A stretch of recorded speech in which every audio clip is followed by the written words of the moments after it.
It's Monday, and you know what that means. It's IndyCar night in America. Often overlooked in the history of IndyCar racing, the series has had a long and distinguished run in the Golden State. Going as far back to a pair of races in the 1909 season, AAA, USAC, CART, Champ Car, IRL, and IndyCar have long made California a regular stop on their schedule for well over 100 years. However, in the modern era of IndyCar racing, aside from the Long Beach street course, the series has found little luck in SoCal. Mismanagement and apathy doomed the Indianapolis clone in Ontario, while urban sprawl and development became too good an offer for the owners of the Riverside Speedway to refuse. Hopes were renewed in 1999, however, when Roger Penske announced the construction of the California Speedway in Fontana. Configured as a 2-mile oval similar to the Michigan International and Texas World Speedways, it was designed for both IndyCar and NASCAR. Fontana looked to be the SoCal solution that the auto racing world has been so desperate to seek in the country's second largest media market.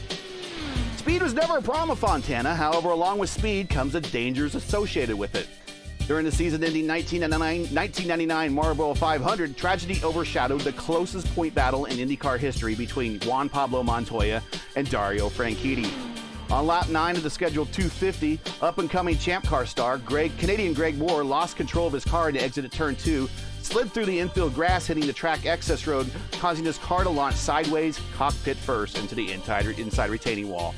The corresponding blunt head trauma resulted in unsurvivable injuries, killing the likable and fan favorite Moore, marring the event with tears, and giving the Champ Car one of many gut punches it received during the IndyCar Civil War. Ramifications of Moore's accident are still being felt today. Moore was slated to replace two-time Indy 500 winner Al Unser Jr. and join newly signed and future 500 winner Gil DeFerrin at Team Penske for the 2000 season. In Moore's death, Penske looked to a relative newcomer and unknown, which would end up turn out to be future four-time Indy 500 winner Brazilian Helio Castroneves to fill the seat. And as the rest, as they say in Hollywood, is history.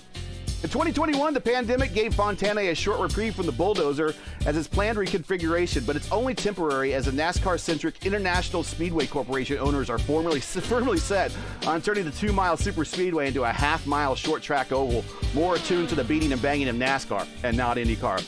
It'll be a very long time before we see IndyCar oval racing in SoCal again. However, thanks to iRacing simulation technology, the 2-mile oval will always live on. Hello again, everybody. I am Gary Gotzo, and welcome to Race First coverage of Round 6 of the Monday Night Indy Split, coming to you from Auto Club Speedway in Fontana. Joining me again for expert analysis in the booth from the NHR eSports team in the Lionheart IndyCar Series is Steven Larkamp. Hey, Steven. Hey Gary, it's another beautiful night in Southern California at the Auto Club Speedway, a track that, as you mentioned before, is very similar in many regards to Michigan International Speedway, which is also featured on the iRacing service. In terms of configuration, it is very similar, a D-shaped oval 2 miles in length, though there are some notable differences. The track has a little less banking, only 14 degrees to Michigan's 18, and over the years, they've actually never repaved this track throughout its entire existence. So it has a lot of wear and tear on the surface, a few bit of bumps and a few grooves in the turns where it is a bit tricky to find a line that you want to run. And over the years, that has led to both two different kinds of racing with regard to open wheelers. We've seen pack races here before. If you looked at the race here in the IndyCar Series in 2015, you saw a tremendous pack race that's ended in a particularly scary incident for Ryan Briscoe at the end of that one. But everyone was expecting that one if you saw that race. And there were times where you had close racing, but you up for a little bit of time, but then you had tire wear become a major factor, as you saw in quite a few other years here. And recently in the iRacing service, we have seen that form of racing win out. That may well be what we are looking for today. The track temp sitting currently around 95 degrees, so it may not be as much of that as we were getting at Charlotte 2 weeks ago, maybe not as much as we were getting at Chicagoland last week. But all things considered, this is shaping up to be yet another very interesting night of racing here in SoCal, with pole sitter Adriano Frapporti with a 32.6, and only a tenth of a second separates what looked to be the first 12 cars in the field. Another fun night of racing on offer in the IndyCar Series.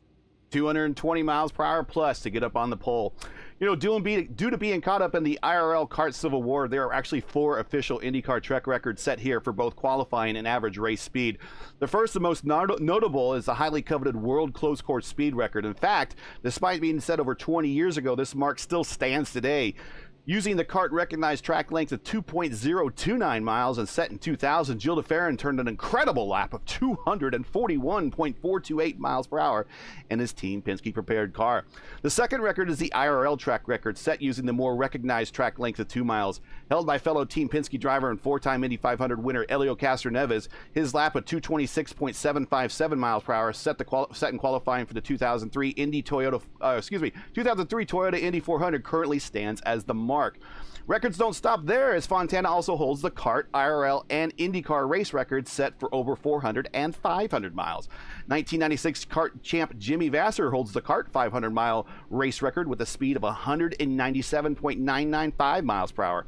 Over on the IRL side, 2006 Indy 500 champ Sam Hornish Jr. holds the record for the fastest circuit race ever in the history of motorsports, with an average speed of 207.151 miles per hour, set over 400 miles in 2003. The turns are banked to 14, front straight is 11, back straight to 3. It's bumpy, it's rough, it's fast, has multiple racing grooves. In any case, it will provide a showcase for these drivers to perform tonight on. Stand by in the garage area. It's time to go racing. With that, let's take a look at tonight's starting lineup.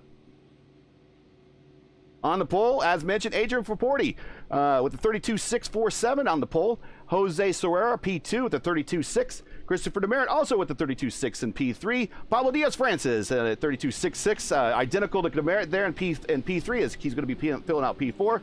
Guillermo with the 32.6 in P5, and AJ Musselman, my man, in P6 with also another 32.6. Take it away for the rest of the lineup there, Steven. We got Dakota DeMeg in the number 13 machine rolling off 7th alongside the number 5 of Oscar Seed. Dylan Moskowitz rolls off number 9 in the number 4 alongside Alexandre Rigon in the 17 rolling off 10th. Jeff Hissong in the 15 starts 11th alongside Thomas Geisler in the 14. Trace Shadid's number 6 machine starts alongside Matthew Mercer's number 12, 13th and 14th. 15th will be Diego Pereñao in the number 9 alongside Nick DeGroot in the number 2. Christian Hassan in the 18 machine rolls off 17th alongside Nick Nabin in number 11. Nate Brody's number 19 rolls off 19th place alongside the number 21 of Carlos Ruiz, and shotgun on the field will be the number 20 of Jim Wallen. Don't think you have to worry about starting the field shotgun here. As long as you stay in the draft, you're going to be a player all race long. We're looking at probably a pit window opening up about lap 15 or so. Should be a pretty straightforward race. Remember, they got 2 extra set of tires in the pits. These tend to be like long, strung out races that are typically caution free. Will we see a fuel mileage race at that? We're green flag, and take it away for the first lap there, Stephen Larkamp. Adriano Fraporti with a great start. He's already trying to break the draft from the people in behind him. Powers his way into turn number 1. Jose Sorrella and Christopher Demeritte looking to try and take it 3 wide there, with Pablo Diaz-Francis looking to make a move. He does get up alongside. Wow, under the white line there. Under the white line, Fraporti is your leader. He's really wanting to break that draft. That is very interesting. Oh, almost contact there between Demeritte and Pablo Diaz-Francis, it looks like. No, that was Sorrera.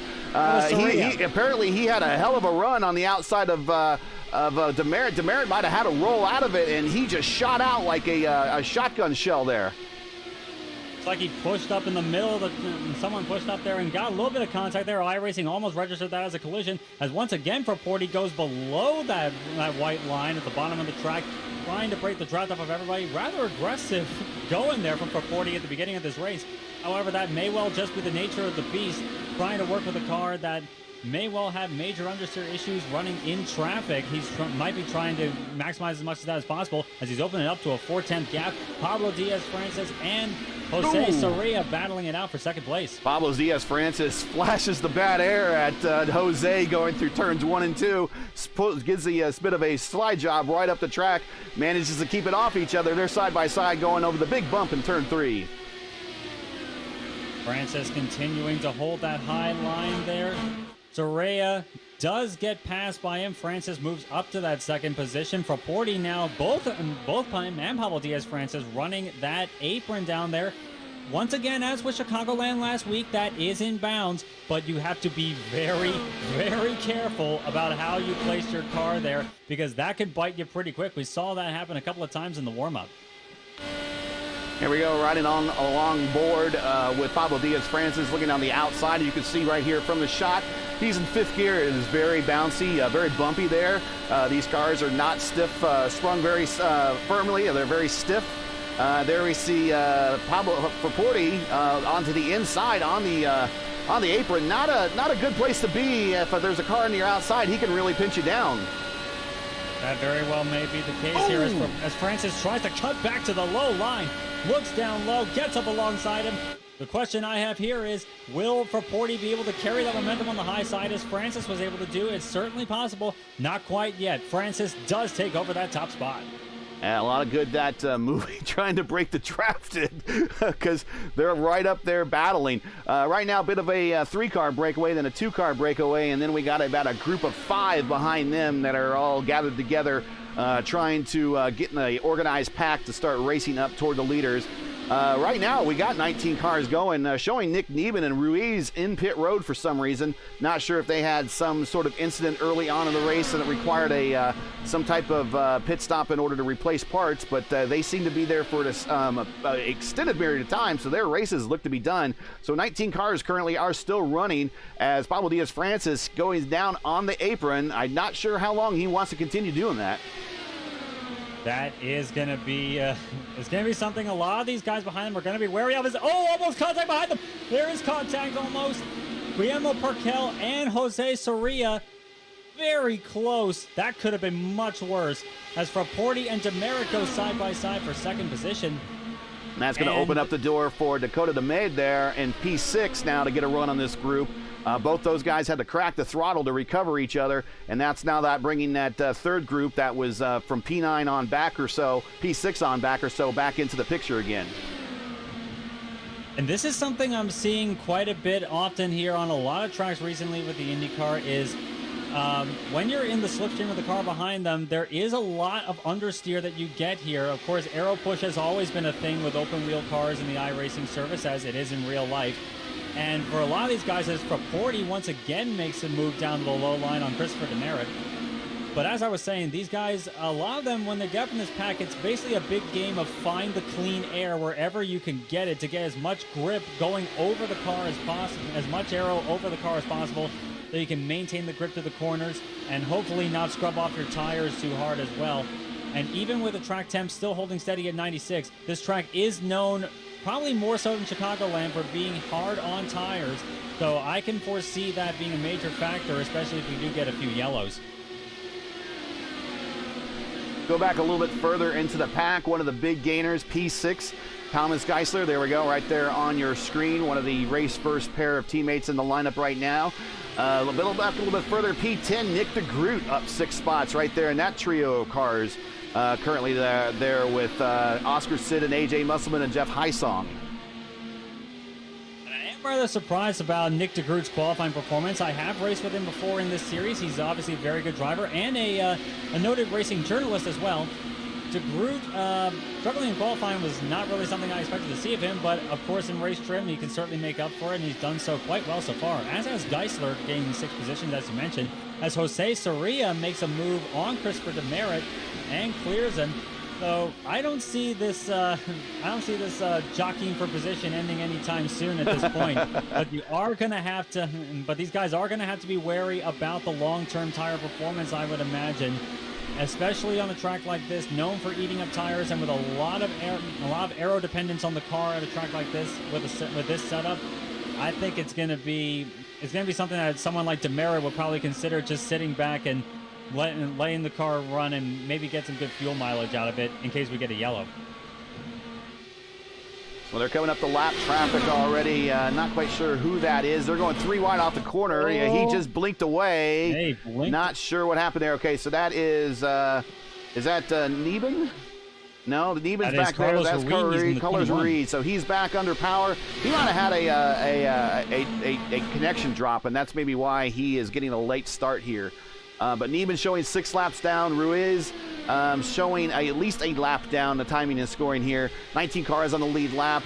Currently working his way under him is looks like to the lead. Yeah, Jeff Heisong in that Rick Ware Racing livery that Grosjean used during the season. Of course, you didn't see that on the oval too many times, but back up front, we got a heck of a dogfight between Fraporti and Francis, and sticking his nose in there is Sora and Demerit just kind of watching from a distance.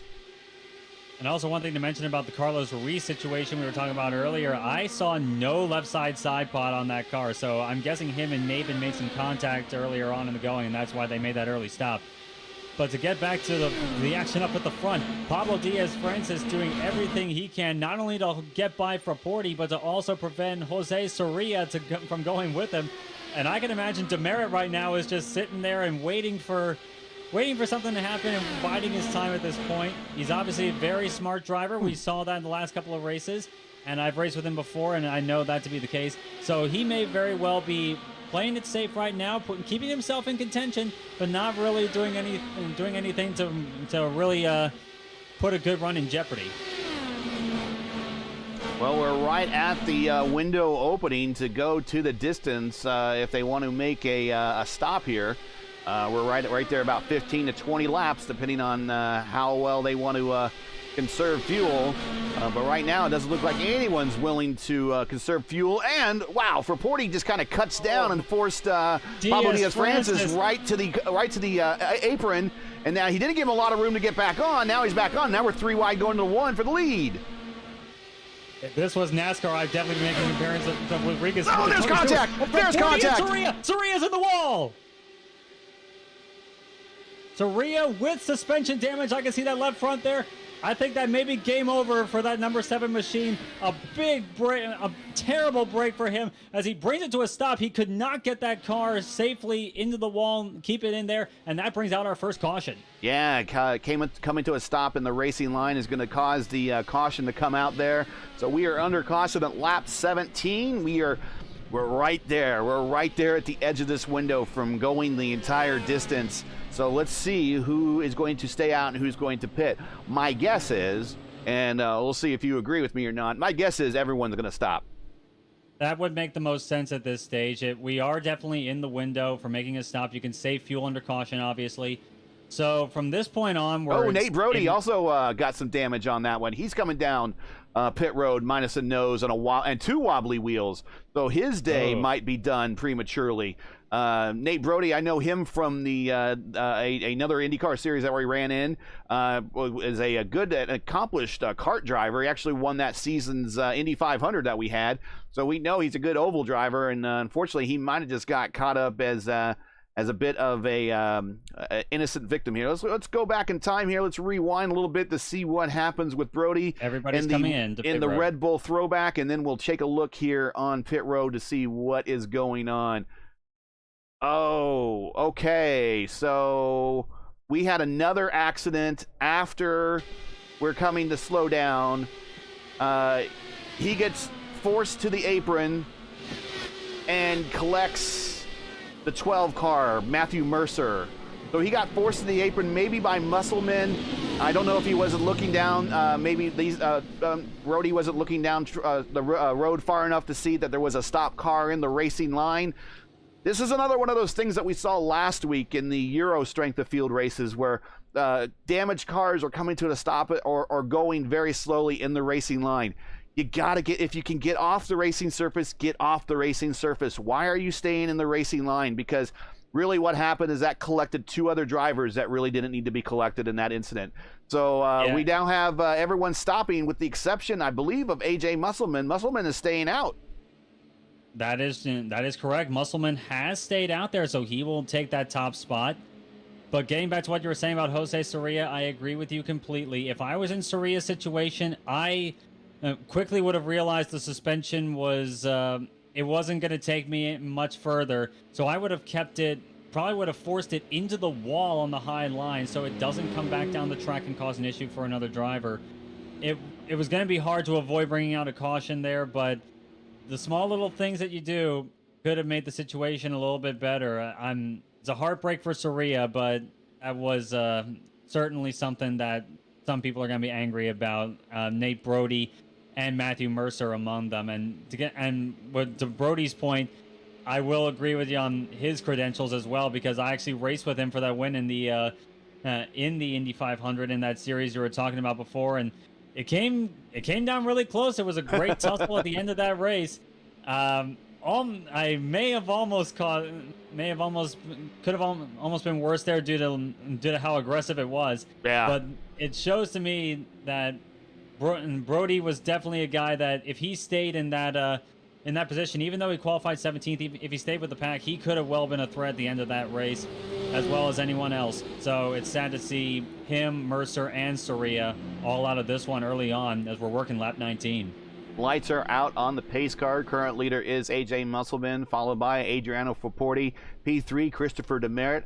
P4, Pablo Diaz-Francis. P5 is the old man, Tommy G. Thomas Geisler.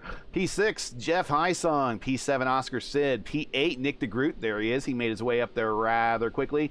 P9, Guillermo Prequel. P10, Dylan Moskowitz there in the almost looking a Skull Bandit type star, a paint job, but looks like maybe a Dallas Stars type paint job there for maybe his favorite hockey team. But that's your top 10. Getting ready to come to green. Everybody took tires, and everyone stopped with the exception of Musselman. Musselman is going to be on 18, 19 lap old tires now. He probably has, what will you say, another 20 laps or so to go on a tank. So he's gambling for another caution to come out here. Very much so. That's the only reason that Musselman would do this. He's banking on another yellow to come out between now and then, hopefully long enough that the guys behind him have got their tires worn to a good degree that it would be more profitable for them to come into the pit so we can maintain that track position as Musselman tries to get an advantage as we work our way up for turn number 2. But for Porty is staying with him in the draft there. He's going to have the fresh tire advantage. I can see him he'll be having a look into turn 3. Yeah, that didn't take very long at all. Right on the very bottom white line. Cruises on by. AJ's going to stay in the draft, going to get a run, going to take a jab at him here on the top side, right here at the start-finish line. Not going to lead the lap. Porty's leading down there on the apron. Got to be careful when you come back up. That looked a little sketch. That was a little sketchy. It did look a little. I tell you what, though, if I'm a car and I see you down on the apron, I have there's no etiquette that says that I have to let you up, is there? Technically, there is not. It may well be polite to give room, but there's nothing in the rule book saying otherwise. Of course, if you look on the NASCAR side of things, there's obviously a big controversy with the yellow rule line at tracks like Daytona and Talladega, and it's not so much the case. It's not as big a case here, but it can lead to some major incidents, especially with how abrupt that transition is going from the apron back up onto the racing surface proper, as Musselman weaving around all over trying to find the line of his choice and trying to get that clean air that he needs as he now looks to the low line on the front straightaway. I believe he may well he does not quite lead that lap. Porty managed to hold on to it by 7/1000ths of a second as Musselman maintains lead going into 1 there. But again, Musselman does have that problem with the old tires. He is going to have to be careful how he manages this run. Make sure he doesn't. Geisler to the inside of the Merritt. He's going to pull alongside AJ, and we'll have a battle for second for P2 coming off of turn 4 here in just a second. Geisler definitely has the nose over Demerit at the moment, as Demerit actually does shoot back by him, catching the draft off of Musselman's number 8 machine in front of him. But Geisler has been doing a stellar job so far, sitting in P4. He's side by side right now with Pablo Diaz-Francis. Got the lap car of very solid running so far. Got the lap car of Soria there that they're working their way around. Sorry, I didn't mean to cut you off, but he is back on the racetrack after getting his damage repaired, but he is showing probably many laps down at this point in time. 4 laps down at this point. All right, good. There's Pablo Diaz-Francis working his way up into the top 4 here, working his way around Thomas Geisler, as the names of the top tend to be changed. Whoa! Whoa! Right up in front of him. He caused Sorrera to have an oh crap moment there. Very much an oh crap moment there, as he's trying to find the clean air and stay out of the slipstream of Demeritte in the middle of the corner, but at what cost, really? Almost cost him the entire race. Demeritte back to P4. Yeah, he does. Demeritte and maintains P3. But look at the Musselman. Musselman has worked his way back up to the front. So this is going to tell you, fresh tires, not a big difference here. We almost had another moment again with a lap car with Demeritte almost pushing Soria into the wall there. But getting back to your point, Musselman's been doing a very solid job right now on those old tires to maintain that top spot. And we may well be getting to the point soon where we get to a point of equilibrium, as it were, between the tire and the tire ages versus pace. It'll be getting progressively harder and harder for the people on fresh tires to make a move work strictly on mechanical grip alone. So they're going to have to work harder to get for every position they can get, and that's what Musselman is banking on at this point. What he's also banking on right now is another caution coming out between now and about lap 40. If you are in the shoes of Fraporti, though, knowing that Musselman has the stop, are you willing to put as much heat on him as we're seeing right now, or would you be more willing to back off and maybe conserve?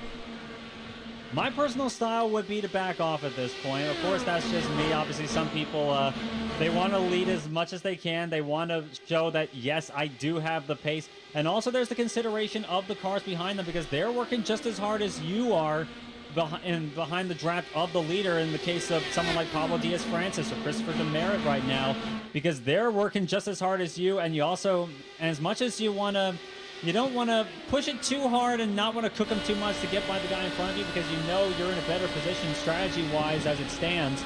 But you're also worried about the guys behind you to maybe mirror driving a little bit, as Fraporti may well be doing right now, as Pablo Diaz-Francis, as I say it, moves down a little.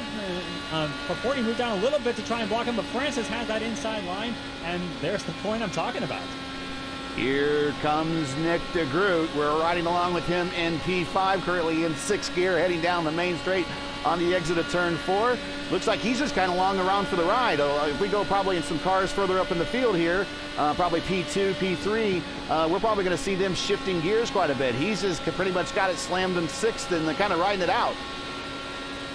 Yeah, and DeGroot has been doing a phenomenal job so far. He's up 11 positions from where he started this race in 16th. So at this point, particularly as he's looking everywhere to get around Chris Demeritte, as Demeritte has actually cleared Adriano Fraporti to take P3. Seems to me that Fraporti seems to be struggling quite a bit with his tires at this point. Yeah, he might have some difficulty trying to find the right roll bar and weight jacker settings. Not to give away any state secrets, but about this point in the run, kind of what would you be running in terms of a roll bar and a weight jacker setup? All things considered, traffic, temperature, where we are in the stint, that type of thing. Well, for me, I typically run the jacker up incrementally as the run goes on. The roll bars. The front bar is the main thing I'd be adjusting at this point. You are going to loosen the car up a little, and you are going to be loosening the car up a little bit as the run goes on. So it largely would depend on your style there, but typically the jacker would go up a little bit, clicking up the weight jacker on that right rear tire, and the front roll bar may well be turned down a notch or two as the run goes on, and maybe starting off in. Say you start off in setting 6, the hardest setting you have, just as an example. Maybe down to almost Sid into the wall almost. Oscar Seed almost in the wall there as he tries to get by Fraporti. Fraporti is very definitely struggling at this point. Yeah, Sid was trying to make the widest arc possible there, and he's like, yeah, I'm going to use part of the wall to kind of ricochet off of, but I don't think, if there was no contact, you could barely slide a piece of paper in between his right rear and that wall sitting there in turn 1 on the entrance of turn 1. But you're right. We're watching for Brody here, kind of making a free fall down through the field. He is your pole sitter, and he is right now currently under attack for P6, from P6 at the moment. As we are now flat 34 of 60, more than halfway through this event, A.J. Musselman is your leader, and he still has the stop. So we do not know when his pit stop is coming, but it is coming relatively soon, and it's going to be, unless there's a caution here, he's going to be doing a green flag pit stop, but he is also putting a second, he is now 1.9 seconds ahead of Francis. So I think Francis is dialed it back on him. Yeah. Actually, I take it back. They're in a whole group of 5 cars that they're racing each other, that they might be too busy looking at each other and losing track of Musselman in the distance, knowing that Musselman still has the pit, though. As much as I'd like to give these guys the benefit of the doubt, maybe they're playing it smarter, these guys really are showing that they've got their aggression on right now as Oscar C goes down to the low line to get around Pablo Diaz-Francis. But this is all allowing Musselman. Musselman now has a 2-second lead over these guys as Demerit trying to look on Pablo Diaz-Francis right now. And all this, look at this, Nick DeGroot running in second place. 3-second lead, might as well be 3 miles at this track. He is pulled out of the draft. They are out of draft range on Musselman. Every bit of distance that Musselman can make up here on the racetrack is only going to help him when he makes that pit stop to allow him that little bit more of a buffer when he comes back out. So he continues to pull away at a 2.8 second lead over DeGroot. DeGroot with only a 1/10 of a second over Francis and another 1/10 of a second over Demerit. Yeah, believe you me, if I were in A.J. Musselman's position right now, I'd be cheering. Keep on fighting, boys. Keep on fighting this. Not only for the gap that you'll probably bring, is actually, as it's now 2.9 seconds at the line last time by between Musselman and DeGroot, but also for the hope that this will trigger an incident that will bring out a caution and save Musselman's strategy right now, because we're certainly at the point where these guys would be considering pitting if a caution were to come out. Well, take a look just ahead of, we're in the cockpit of Pablo Diaz-Francis right now, but let's pop up to the cockpit of A.J. Musselman. He has a car in front of him. That is Ruiz, I believe, and he is within draft range of that car, and that's going to only help him. Now, Ruiz is off the pace, but he's going to be able to get a little bit from him. And then, okay, looks like those cars are coming into the pits. So he might have had the benefit of a lap or two behind Ruiz, but now he's back by himself, so that's going to just hurt his mileage. But he's now pulled down to over a 3-second lead over Francis. Yeah, I doubted that was going to last too long because Ruiz had a lot of damage on that car.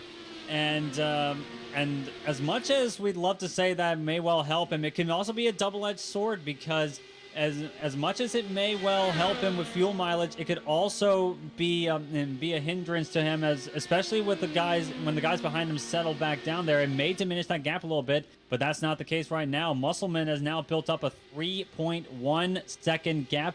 Checking to see at the line this 3.3 actually. Yeah, so he is putting more distance there just on the main straight alone. But let's take a look through the field. We'll go to Musselman, P2. Here's Nick DeGroot leading the group of Pablo Diaz-Francis, Chris Demerit, Oscar Sid, and also hanging on here is Thomas Geisler. In the group right behind him is Fraporti, Haisong, Guillermo Prequel, and Ragon now is in P10 as we see him on the high side there in the Bread King livery. But right now, that is your top 10. But A.J. Musselman continues to pull away at the top. 3.5 seconds now. And this is all going to help him, as we said. It certainly will be, as the fact that there hasn't been a caution, it will certainly hurt Musselman long term here. But he is going to have a chance, more likely than not, when he comes down on the pit road, that he will not go a lap down. So he's coming in. He's coming in now. So we'll watch A.J. Musselman as he comes down off of the banking on the pit road, hits the cones. Hopefully he was right there at the right speed. It looks like he was. Now he is currently making his way at a painful 60 miles per hour down to his pit stall, which is kind of up front because of how well he qualified. And we will watch him as he gets service. He will get a full tank, or at least tanked fuel to the end, a new set of tires, and he'll be good to go. In the meantime, there he is in pit stall 6. In the meantime, Nick DeGroot We're watching him right now as he is coming through turns 3 and 4, coming onto the main straightaway. We will see where they come out in comparison to AJ Musselman. Musselman is off of pit road. He is now under full power onto the apron, and here he goes. There goes the leaders.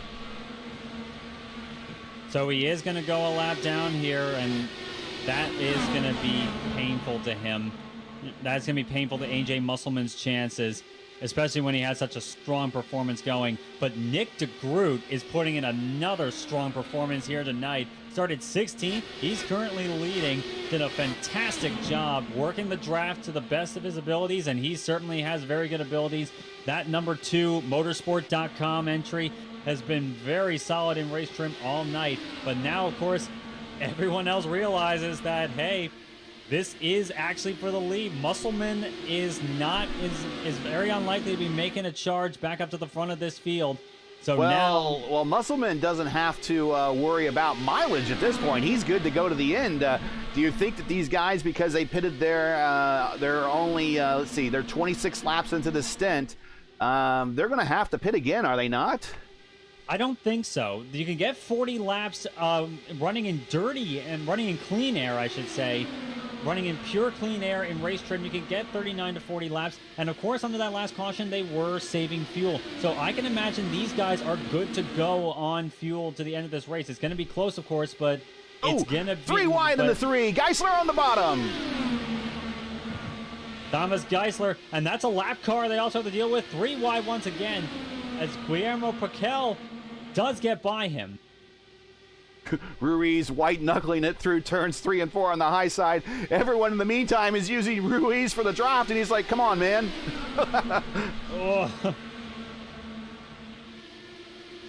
Geisler cutting down in front of Oscar Sid to flash him with the dirty air. But no one is getting away from anyone at this point. Your leader now is Pablo Diaz-Francis as he works around Nick DeGroot. And it's a 3-wide battle for P2 coming off of turn 4.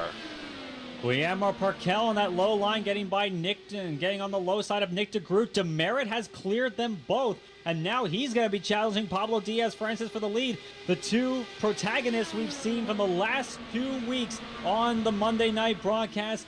These 2 have won the last 2 events here. Can it be 3 for 3 between them? And who will it be? Or will some of the other challengers tonight, like DeGroot, Paquel, or Geisler, have something to say about that? We'll see as we're coming closer to the 10 to go mark.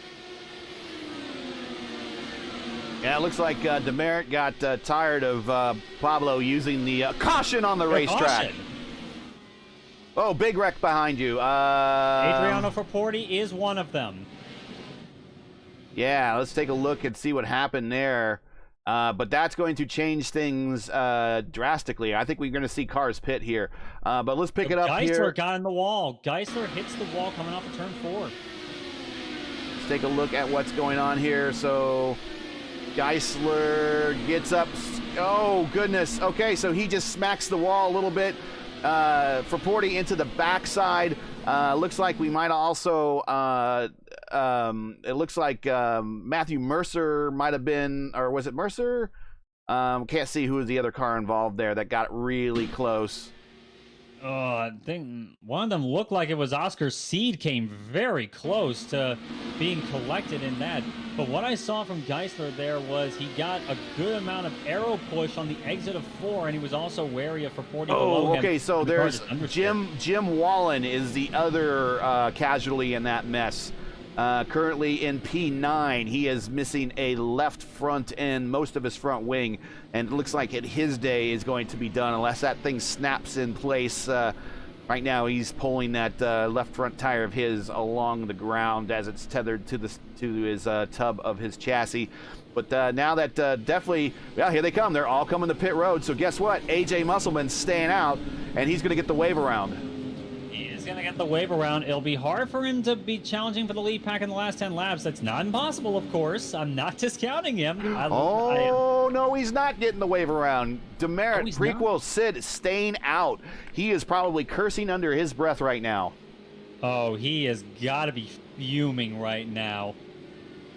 It may well be a good call for the 3 guys who currently inherit the top 3 positions over guys like Nick DeGroot and Pablo Diaz-Francis. but this is a sign of absolute heartbreak if I was in AJ Musselman's position. So we actually have 4 cars that chose not to pit. Demerit, Prickerwell, I'm not sure exactly how to say his name, but I know it's Guillermo, Sid, and Dakota DeMade. He has now worked his way up to P4. He is on 30-lap-old tires for his stint. The first car with fresh tires, and I'm assuming Francis, DeGroot, Haisong, Shadid, Moskowitz, and Perino, who make up the rest of the top 10, all got that last set of tires that they had available to them in the pits, are 5th place on back. But the top 4 have not stopped, and now AJ Musselman looks like he's just going to go ahead and concede that he's not going to get the wave around, and he's going to go ahead and hit pit road, possibly maybe for his last set of tires, or just maybe to get to the end of the queue and get out of everyone's way. Maybe so. iRacing does send them to the back of the grid back to the back of the field with 20 laps to go, but it may well just be for the better for him to get out of the way. Get yourself a fresh set of tires, as fresh as you possibly can, and just run it out to the end at this point. It's a tough break for AJ Musselman. He was at a very strong performance. Banked on a strategy that relied on things falling the right way, but just didn't quite play out in his favor. It's the gamble we all take in the racing world. You live by the sword, you die by the sword. Well, thanks for everyone who's joining us tonight. You are joining Monday night Indy split here on Race First. We're here at Auto Club Speedway for the latest round of the Monday Strength of Field race. Right now, your current leader is Christopher Demerit. Guillermo Prickwell, Oscar Sid, and Dakota DeMay, they have opted not to pit under this last caution.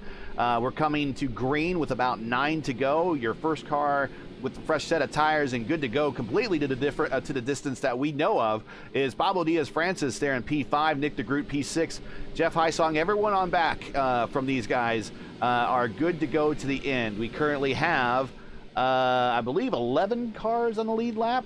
12 cars on the lead lap. 13? Okay, so I'm showing Musselman on the lead lap, but I don't think he is. It is showing for Porty and Jim Wallen on the lead lap, though, so it will be 11. And we're coming to green. Puts his foot down. Green flag back in the air. Let's settle this. 10 laps to go. Merritt cutting down off the banking, using the apron to come up to speed. Bounces back up on the apron. 11 degrees of banking between the front stretch and the apron. 14 degrees of banking in the turns between the turns and the banking. Relatively 3-degree flat backstretch here at California. Big bump right there that they're going to hit. There it is. Right there because of the... well, I can't really say it's been harsh California winters, but the fact that they really haven't paved the place since it was made, heat does its thing to these tarmacs. But he's going right down to the apron again over the painted area, which is not a good thing because you can lose traction there as well. But he is pulling away, actually, by about 0.8 of a second. Meanwhile, looking behind them, DeGroot and Pablo Diaz-Francis both making their way around Dakota DeMay, as now Francis is now challenging DeGroot for 4th position. So these two on fresh tires, they may well want to work together. Oh, they almost got the wall there. Pablo Diaz-Francis, Nick DeGroot over the radio was not too pleased about that. That was almost a bad accident there. All this is allowing Dakota DeMay to stay in the fight here. This is hurting these guys on fresh tires and giving the advantage to Christopher Demerit, who has opened up a 0.8 of a second lead over Oscar C. And 3 wide behind them as well. Nick DeGroot on the low line, trying to hold off Jeff Haisong, Trace Shadid. Here we see Dakota currently in the draft envelope of Pablo Diaz-Francis, who is sitting there in P4. Dakota has been very patient all race long. He might have just enough fuel to get to the end, and he's going to race for the win here between Demerit, Sid, Prequel, Francis, and himself, as they are starting to put a little distance between P5 and P6 of Jeff Haisong. The guy I'm keeping an eye on right now is Pablo Diaz-Francis, as he's looking to make a move now on Guillermo Prickwell for 3rd position. He looks to the outside line. He's on the freshest tires of all of the top 5 right now. So it'll be interesting to see if he can make up the positions in time. They're already 5 laps old. So the question I have here is there enough time for him to make the most of it? 6 laps to go currently, coming to 5 to go next time they cross the line.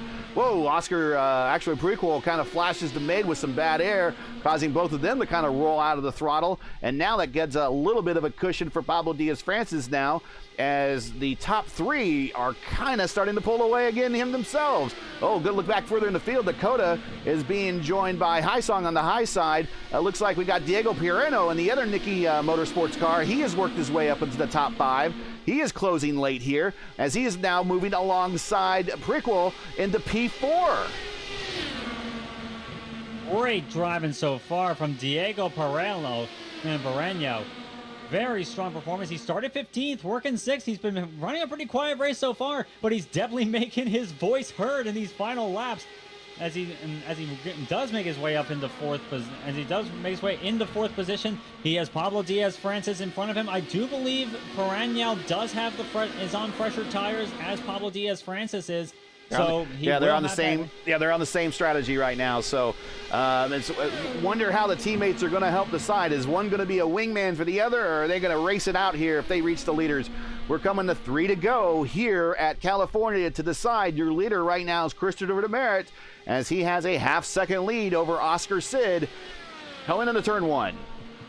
If I were Pablo Diaz-Francis, I'd be saying to his teammate, "Help me, help me, help me! I want you to be my wingman. Get me up there to Oscar Seed and Chris Demerit," as Seed is still holding strong 0.6 of a second back. Demerit now Wilton coming to 2 laps to go. As actually, no, it's not going to happen there. Piereno looking to the inside of his teammate. Oh, they sent Francis around. Oh no. No caution coming out, but that has ended Pablo Diaz-Francis' chances. Piereno now being passed by Jeff Haisong for 3rd place. Oh man, there is going to be some strong words in the garage after that one. Yeah, you know rule 1 of racing with your teammates is you don't wreck your teammates. And rule 2 is you see rule 1 and obey it. So there is going to be some issues there possibly. I have raced with Diego before. He is a relatively clean racer. He's a good guy. We'll see how if they're going to chalk that up to a racing deal or whatnot, but they're going to have to decide that amongst teammates. We are now on the final lap here. Christopher Demerit looks like a seemingly unsurmountable 0.8 of a second lead at this point, and unless the man runs out of gas, he might have this well in hand coming into turn 3. Certainly seems to have enough fuel for now, as behind them they're looking to go 3 wide. But Christopher Demerit off of turn number 4 makes it 2 in a row on Monday night. He wins at Auto Club Speedway. Oscar Seed 2nd, and the battle for 3rd went all the way to the end. Jeff Haisong holds on to it.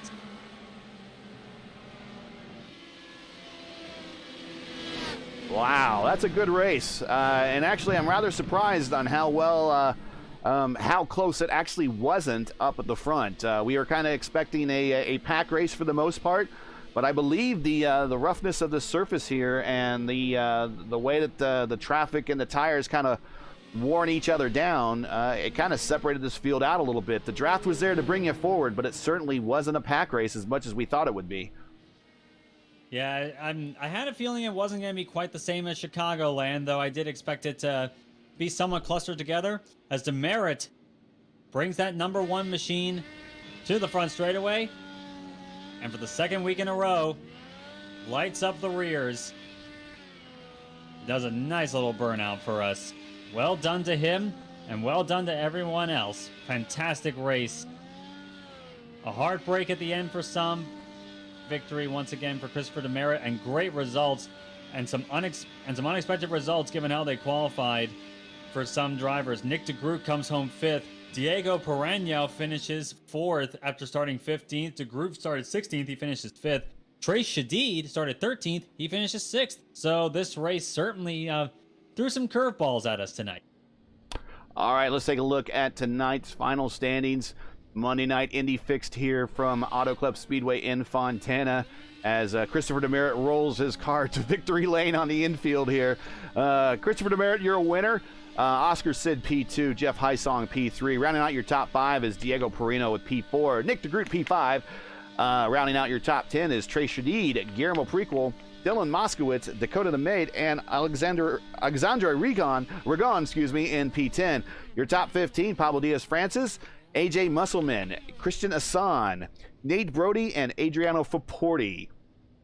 Let's get the next page here, shall we? Dude, Mercer comes home 16th, 4 laps down. Unfortunate for him because he was caught up in an early incident. Yeah. Same deal with Nick Nabin. He will finish at 7 laps down. He was actually caught up in an incident that did not bring out a caution early on. And Demerit just blew the engine after his victory celebration. Grenade it if you don't need it. Jose Soria, P18, Carlos Riaz, P19, Jim Wallen, P20, and Thomas Geisler with that incident right there. Where, I think it was the second caution we had in P21. And that rounds out your field for tonight in the top split for Monday night. Let's see if we have anybody in the interview room that wishes to speak to us. Don't see anybody right now. So what we'll do here is, I guess we'll just look forward to next week. And before we do look forward to next week, though, Steven, let's get your thoughts on tonight. Was it what you expected, or was it what you not expected? Tell me how this kind of panned out for you. Well, it very much worked out the way I've seen other daytime auto club races before. It does require quite a bit of aggression to get to get positions early on, but once you are able to get them, you can hold on to them pretty handily. And of course, nothing is guaranteed in this series, and you will be able to hold on to the draft, find lines wherever you can go. But this track once again shows that even if you aren't running 3 wide, 3 deep all the time, you can still put on a fantastic showing and with some great racing as well. So Auto Club Speedway, again, the track surface may be old, but I'd say that's in a good way. It's got character to it, and it gave us a very colorful race, I shall say. Well, let's talk about colorful and what next week could turn into as the series now moves to Dover, and there's a reason why IndyCar doesn't go to Dover anymore. IndyCar went to Dover 3 times in the late 90s, part of the early days of the IRL, and it was typically a horror show for the owners the day after. Although G-Force and Dallara really liked the days after because all the owners had to order all the extra parts to repair their cars after having a demolition derby on the high banks of Dover. Now moving fast forward, we probably won't see IndyCars ever at Dover again, at least in this iteration of the IndyCar. But in the fantasy world, a PM18 at Dover, what are you kind of expecting for next week for everybody? Dover, I very much expect to be, shall I say, interesting. It's yeah, I've actually done a Indy fixed race there before. It was not the prettiest affair I've ever seen, to put it generously. So I imagine next week is gonna be entertaining in many ways. The bumpiness of the track will certainly be a factor, but also the fact of how high a downforce package they run there and the pack racing it usually entails. Now remember, if you recall last week at Chicagoland Speedway, we had very good pack racing, but it was still pack racing that still had all of the risks that sort of racing entails.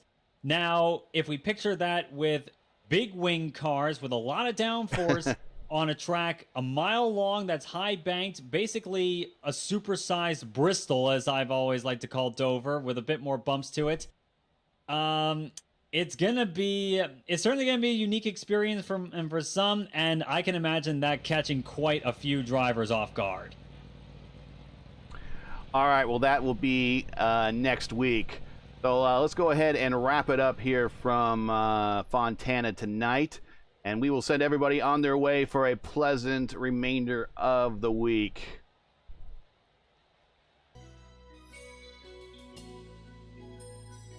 All right. So it's it for tonight. Once again, your podium from Auto Club Speedway is Christopher Demerit, Oscar Sitt, and Jeff Hysong. Next week, I will be on vacation, but Matt Houston and Steven will be in the booth. So join them both as they will call the action as a fixed series Championship Series moves on to Dover International for Round 7 of Monday Night Indy Split. Now, as you know, the YouTube algorithm game is not an easy one, so please give us a like or leave us a comment below and let us know what you thought of tonight's race.